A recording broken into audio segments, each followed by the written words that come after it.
akin na mahina.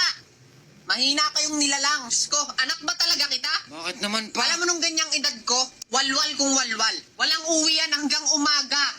Kung ano mang mabili namin, yun ang iinumin namin. Kayo, Cetogen lang. Eh pa, yun lang yung kinaya ng budget na. Yun lang kinaya ng budget, mahina ka talaga. Pumasok ka doon sa kwarto mo.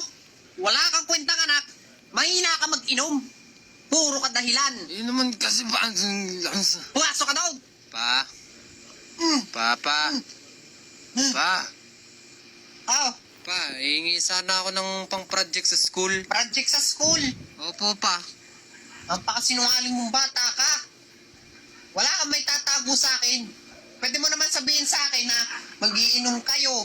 Ganon. Hindi mo na kailangan magdahilan ng project. Eh pa, pang-project naman talaga kasi yun. Sus! Magkano ba kailangan mo?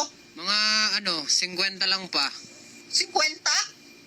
Saan naabot yun? Samantalang nung kabataan namin, sasabihin namin malaki yung kailangan namin. Tapos ikaw hingi ka 50 lang. Lakihan mo naman. Parang di kita anak ka. Ay, grabe. Sige, mga 1.5 po, Papa. 1.5. Opo. Yan, pwede na. Teka, nasa ba yung wallet ko? Oy, pa. O anak, Ano, Papa? nakagaling. Dyan lang sa bayan pa. Sinundo ko lang si Opa, girlfriend ko nga pala. Yan si Kurikong. Hello po, Tito. Pabless po. Kawaan ka ng Diyos. Puka ng ina mo ka. Grabe. Shoota ka ng anak ko? Opo. Oh, may masaya naman kayo sa isa't isa. Ay, opo naman, Tito. Sobrang saya po namin sa isa't isa. Mas mahal na mahal ko po yung anak nyo. Corny. Siya.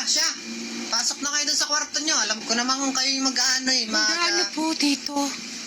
Magkikwentuhan. Magkikwentuhan na po naman. Siyempre po. Sige po, papasok Sige. na po kami. Galingan mo ah. Yan na, pre-un.